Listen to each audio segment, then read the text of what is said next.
Good morning, good afternoon. Dear participants, for 50 years, the World Economic Forum has been the flag bearer for stakeholder responsibility.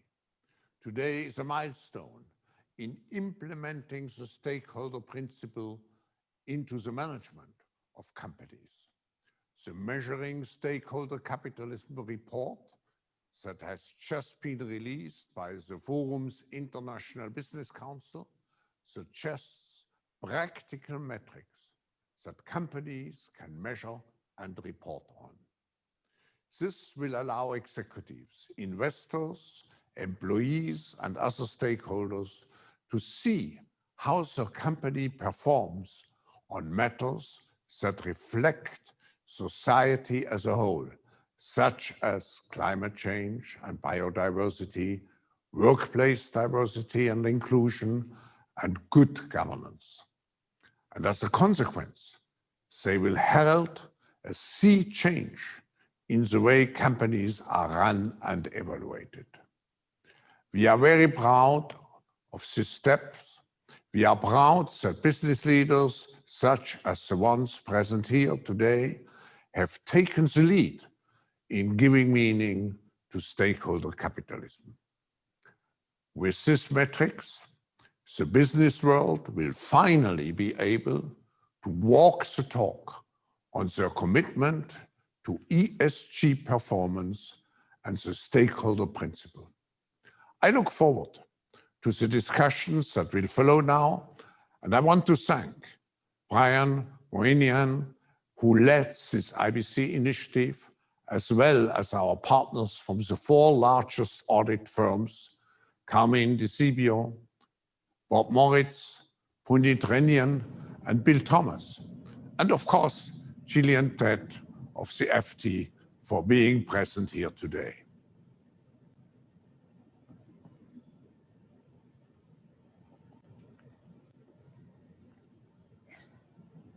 Good morning, everyone, or as Professor Schwab just said, good afternoon, good evening, depending from wherever in the world you're watching. We're delighted you joined us.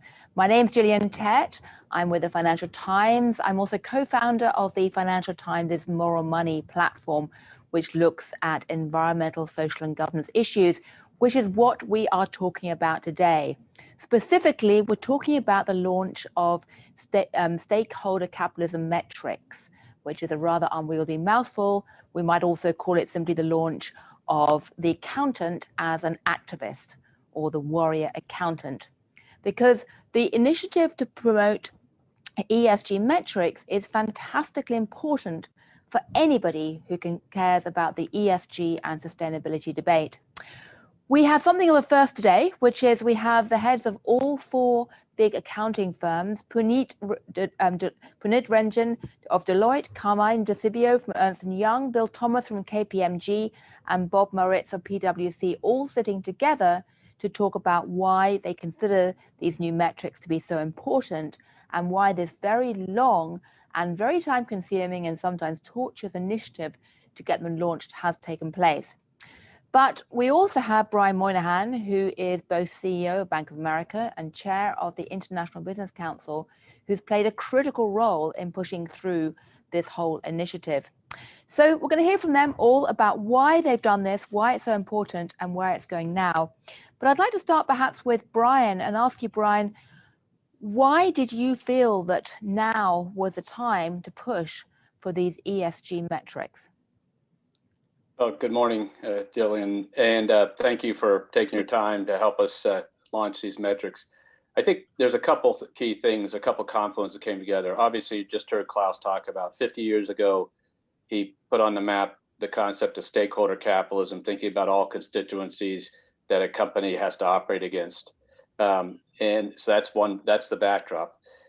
The other big backdrop is the Sustainable Development Goals, which the metrics align themselves again, which the IBC a few years ago, 3 years ago now, said our companies, we will manage our companies to help make progress on the SDGs. So that's another key criteria. Another key criteria is when a group of us signed a letter saying we would achieve carbon neutrality, asking people to achieve carbon neutrality. And then we've had many people respond to that. But then you came down to the more pragmatic question, which is how do you align capitalism with the goals from society, and how do you make it happen, and how do you measure that, and how do you do it in a way that can consolidate all these measurement systems and bring one set of metrics that the big four accounting firms who will hear from my colleagues in that can endorse and help companies get through and publish so that people can judge whether they're making progress. Because the research shows that companies who don't make progress on ESG goals or SDG goals tend not to do as well. And those that make progress tend to do better. And so the idea is to give investors, owners, and others an ability to measure that progress so that we push for what society needs and use the strength of capitalism, innovation, the capital, and the capabilities to help drive it forward. So it's all those events coming together. And here's a set of metrics that companies agree. And my big four colleagues will talk about how they've worked with companies, worked on metrics, but the companies agree are substantial, accountable, and also meet the test of many of the different standards that is out there. Right. Well, thank you, Brian. Well, I'm curious, by the way, I should say that, we are, like everyone, improvising right now. We're talking from all over the world. We got Klaus in Geneva, I believe. We've got Puneet, who's over in Oregon. We've got Brian in South Carolina. We've got Bill, who's in Toronto. We've got Carmine, who I think is actually in New Jersey. And Bob, I've lost track of where Bob is, but he can tell us in a moment, or I've got you mixed up. I'm in Manhattan. So it really is a sign of the times. But I'd like to, so if the links go a bit funny, please, anyone watching, please be patient. But I'd like to turn to Puneet over in Oregon and ask you, from the point of view of Deloitte, why do we need even more metrics? Because we already have a horrible alphabet soup of different sustainability standards, SASB, TCFD, GRI, et cetera, et cetera. Why do we need another one?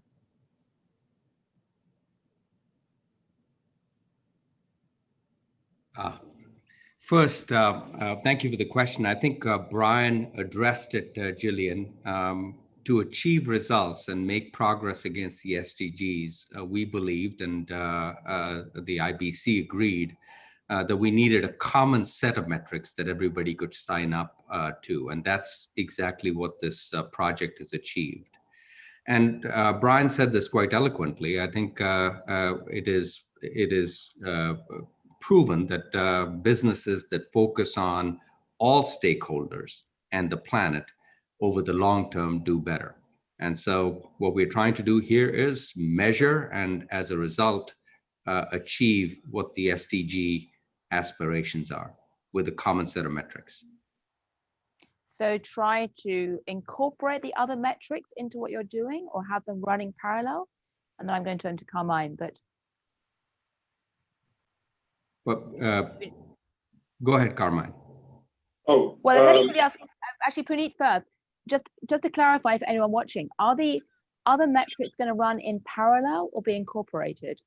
No, our initiative calls for these metrics to be adopted, and they're a common set, and we've gone through a long process. We've taken a year. We've engaged extensively with the IBC members, which are the leading companies in the world.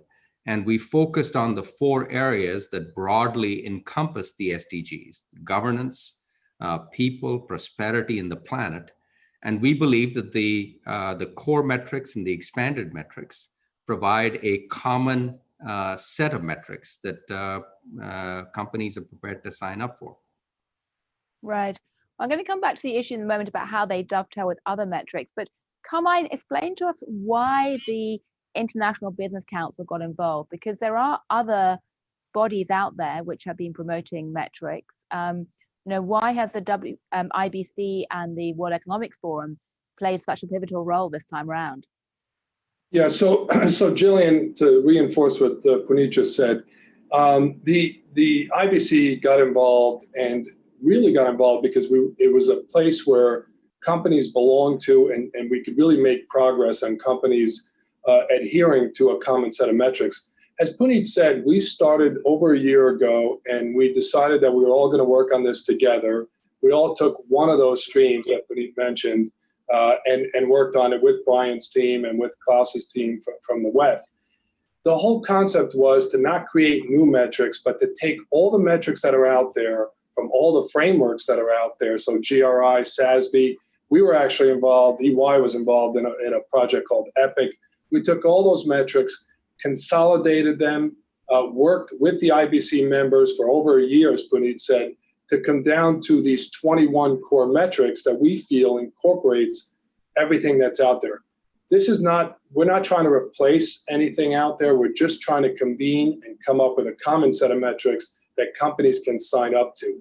So, you know, there are regulators, there are standard setters, there are other organizations out there that have metrics that are pushing us along.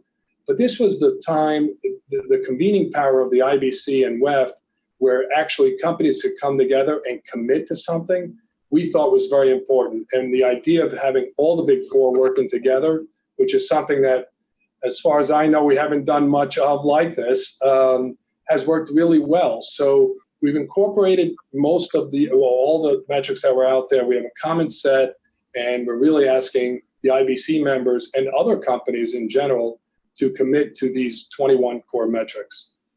Right, right. As I understand it, it's actually the first time we've had the CEOs of all the big four coming together for a joint webinar like this. I mean, not quite on the same platform, the same virtual platform. I guess it's the accounting's version of Kumbaya moment. But Bill, I'd like to ask you, if you have a company coming to you now saying, okay, so you've made this announcement, what does it mean for us? What are you telling them? I mean, is there a clear sort of idiot's guide to how to translate this actually into business action? And are all the big four giving the same message on this one? Yeah, thanks, Gillian. Let me just pick up on your point. I mean, I think this, I'm incredibly proud of the fact that we're all involved in this, and certainly in my tenure in this role, I can't think of a time where we came together, because, and I think it just highlights the importance of the topic. So if you think about the benefit to companies, I think there's, to your point, there's lots of benefits, but let me just focus on a couple. So consistency, these metrics allow companies to report in a consistent way. And why is that important? They set their strategy, and transparently report against it. They've now got a confidence that there's a level playing field, and I think that frees them to sort of make decisions that can't happen today. And why I think we've, Carmine talked to it, we found the report has been well received. So in the report, you'll see 85% of the corporate respondents believe that this is good for their company, and even more believe that it's good for financial markets and the economy. But I think the biggest reason, I mean, if we're talking to any stakeholder through this process, one of the biggest reasons to do it is the impact on people. You know, if you think about attracting and retaining the very best people today, they want to work for an organization that has a purpose beyond simply profits. They know that business has to play a role to build a better, more sustainable society. And to a point that was mentioned earlier, companies that lead on this reporting, they can look their employees in the eye and say they are walking the talk, which I think truly helps to attract simply the best and the brightest. Right. I mean, because the other question I have is, how globally coordinated is this going to be? Because, we haven't managed to have globally coordinated accounting standards in non-sustainability sector. Is your vision that this is going to be globally coordinated or globally adopted? And if so, how does that dovetail with the fact that, the European Commission is producing its own metrics right now, and America, or the federal element of the American government, is going in different direction? I mean, Bob, how would you square that circle right now? Yeah, so Gillian, it's a great question, but let me go back to the premise. The premise is this is good for society. Society's got a number of challenges, and as a result, society should benefit from this effort going forward, which is getting the right information in people's hands to make these judgments and take action. In order to do that, we want to have consistency across the world. And what we'd like to do and avoid is that fragmentation that you described earlier. And what we're hoping for here is this is basically led by the business community. We're trying to get ahead of that alphabet soup from the various agencies, and we're trying to influence the regulators around the world, the standard setters around the world, the rating agencies around the world to say, these are the ones that we truly believe as a business community are the right measures to start with. We're not looking for perfection, we're looking for progress. And we'd like some consistency to demonstrate both that progress that Bill just talked about and that comparability. So the hope here is that as we go forward, we will lead, just like with accounting standards, generally accepted before rules and regulations come into place, such that the generally accepted and those that are practiced influence the rules, the regulations, and then we can cascade and scale those rules and regulations for more alignment, more consistency, and better comparability on a worldwide basis. Right. So, and Brian, from the point of view of the financial community, is this going to become the benchmark for deciding which companies banks like yourself will actually lend to or not lend to? Or, you know, who investment groups, asset managers should be investing in or not? I mean, is that your hope? This becomes basically the way you tell, you know, where money's going to flow, Brian? Well, I think that is a true goal of this. And so the first goal is to actually do the right thing and help make progress in the SDGs. But if you're operating a company, you have a lot of people coming to you saying, do this particular element, do this particular element. What this is more comprehensive, number one, and two, it's driven on a set of metrics that all the companies can disclose over time that gives a chance to be judged consistently and independently. And so if you think about that, that's important. So as a lender, we're often asked to not lend to company A because they're in industry, or not invest. And as an investor, if we have $3 trillion in assets under management in our wealth management platforms, not allow your clients to invest in company A. What we're hoping to achieve with this is saying this isn't a binary invest, don't invest. Think about having 10 companies in an industry, being able to see consistent metrics across all of them. The ones at the top who are doing the right thing and making progress in whatever goals they set should be lended to, should be invested in, and should be encouraged to keep going. That's the carrot part.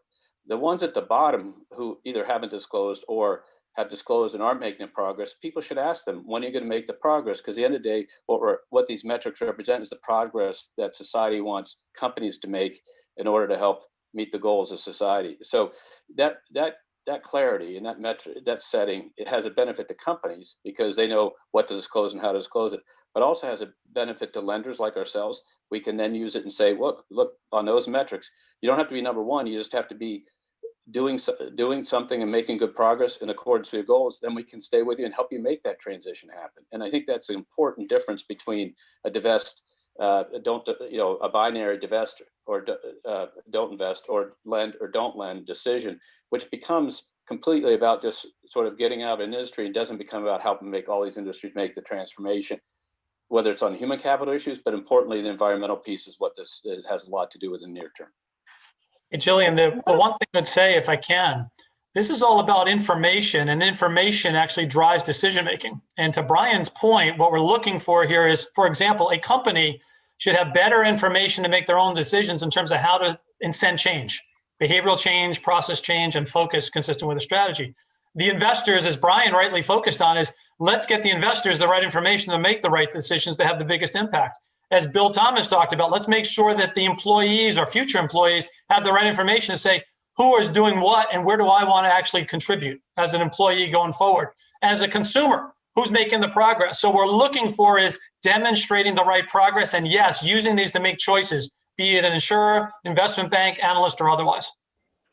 And so, what Jillian, about that comes back. Jillian, that comes back a little bit to the question was, if we could, because this is driven by the businesses saying, we agree these are the metrics that implement the SDGs. We believe we can disclose this, and we will disclose these. What you then have is a consolidating effort among all the different standard bearers, rating agencies, everything Bill talked about, to drive them towards a set of metrics. Now, there'll be different points of view. Somebody will have a metric they like better than one of the metrics we chose, et cetera. But these metrics represent a lot of people's thinking, and these 4 colleagues of mine who did a lot of work with a lot of companies to boil down everything existed at all the different standard setters and said, what are the important ones that companies can actually do? And that's a critical thing. This is a doable scheme. And so we already have companies that will be signing up and going. It's a doable scheme as opposed to it's a theoretical scheme, and we're about action, getting stuff done. I think But what about Jillian, I was just going to add, to me, it gives companies and it gives analysts a chance to really look at companies for the long term and look at their long-term value, as Bob said, around clients, people, and society for all stakeholders. And I think these metrics, as they get developed, as people disclose them, you'll be able to really see a company's long-term value as opposed to some of the financial metrics out there now that are very short-term oriented. So I do think it'll be incredibly important for investors, in particular long-term thinking investors. So I'm curious, I'd like to bring in both Puneet and Bill on this one. In terms of, the breadth of these metrics, are you not concerned that they will end up looking like a jack of all trades, a master of none, that they're just too broad brush to actually have much meaning, and that you'll face more charges about greenwashing or woke washing going down the path? Puneet or Bill, do you have a view on that? Yeah, look, I think there's a potential risk there, Jillian. But the truth of the matter is that a set of 21 metrics that cover the gamut of the 4 topics that we talked about, with a comply or explain type mindset and mandate attached to them. Brian's point about momentum, pragmatic, and listen and tweak for potential unintended consequences is a way better route than another 2 years of analyzing, try and get it perfect, and actually don't do anything. So is it going to be perfect right out of the gate? Are we going to run into the potential for what you've just described? Sure, but I think as long as we have the right attitude, the right mindset, and we work with the organizations, we work with the standard setters to tweak this as we go, we're going to be way better off than we would if we did nothing. And I think what I would add is, as has been said, we started with a broad funnel. We looked at all the metrics, and we've, in a very pragmatic way, narrowed them down in 4 critical areas that cover the entire gamut of the SDGs. So you're looking at about 3 or 4 metrics per area in a very pragmatic, tangible way. Listen, it's been said, but I want to reinforce the point. This is not only the right thing to do, it is the right business thing to do. And for all the points that have already been made. And so, Jillian, I believe, it'll be a small set of tangible metrics. And I think they will be based on, in the least, the companies that we've interacted with over the last year, there will be a good take up on this. Any of you concerned that in a country like America, which is very litigious, having these metrics might leave companies open to liability risk?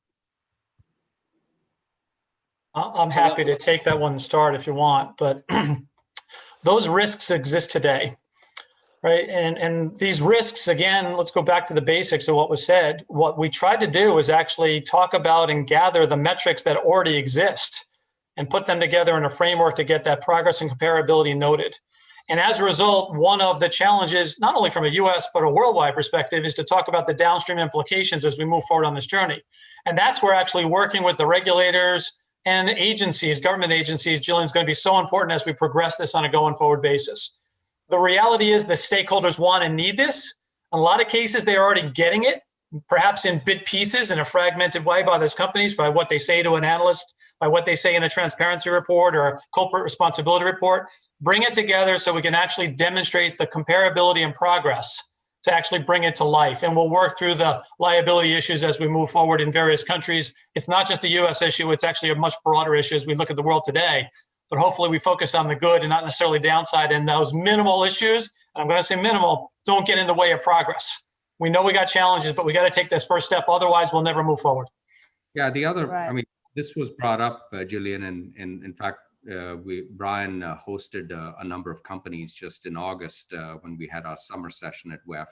And one of the CEOs that was in my focus group brought this up. I think it's a legitimate concern. And if you think about mitigating risk, you certainly have to mitigate legal risk. But if you're looking long term, you're also interested in brand and brand risk. If you don't do this, I think you are subjecting your brand, because there are multiple stakeholders that are asking for this, to risks. So you've got to, I mean, we're certainly going to mitigate legal risk, as Bob said, but brand risk needs to be taken into account as well.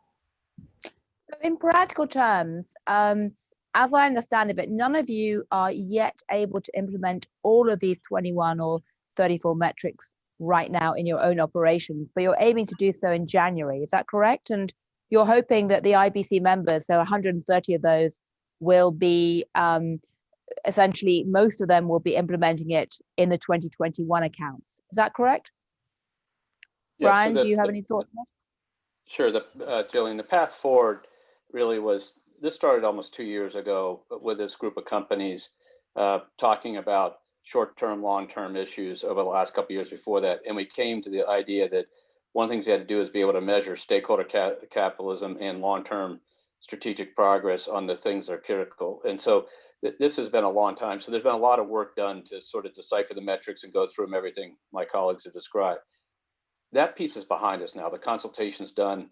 This has been taken in front of many, many different accounting groups, standard setters, rating agencies, and investors, et cetera.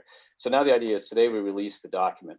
And now the question is, what do we do next? Well, we have a bunch of companies who have signed up and said, I will start disclosing these. Sometimes they can't disclose every one of them because they're still working on the calculation, going to your point that you want to make sure it's right. And these accounting firms are helping them figure out how to make sure that number is findable through the books and records of the company and can be attested to and make sure the CEOs and the CFOs feel comfortable. So one is we'll get companies signing up, but with the goal of between now and sort of January timeframe when the WEF annual meeting would be, we'd have a group of companies signing that would be released, that those companies are on board to disclose immediately what they can and then what they can over the next couple of years, and then sort of roll through.